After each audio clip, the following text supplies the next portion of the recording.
கடவுளுடன் காலை வணக்கம். புனித மார்க்கு எழுதிய நற்செய்தி 16ஆம் அதிகாரம் 15 முதல் 20 வரை உள்ள இறை வார்த்தைகள்.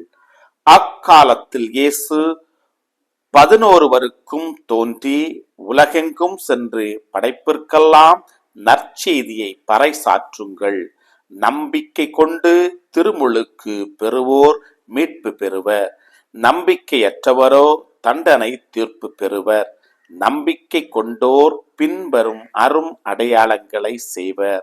அவர்கள் என் பெயரால் பேய்களை ஓட்டுவர், புதிய மொழிகளை பேசுவர், பாம்புகளை தம் கையால் பிடிப்பர், கொல்லும் நஞ்சை குடித்தாலும் அது அவர்களுக்கு தீங்கு இழைக்காது, அவர்கள் உடல் நலமற்றோர் மீது கைகளை வைக்க அவர்கள் குணமடைவர் என்று கூறினார்.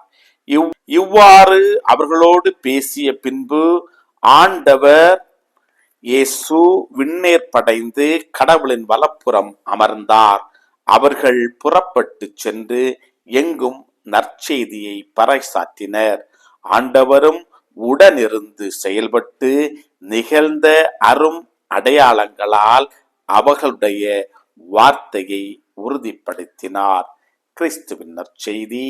இந்த நாள் இனிய நாளாக அமைய வாழ்த்துக்கள். பல பல புதுமைகள், பெருமைகள், இனிமைகள் இறங்கிய நல்ல நாள், ஒரு நல்ல நாள், நம் தேவன் தந்த நாள். இது நல்ல நாள், ஒரு நல்ல நாள், நம்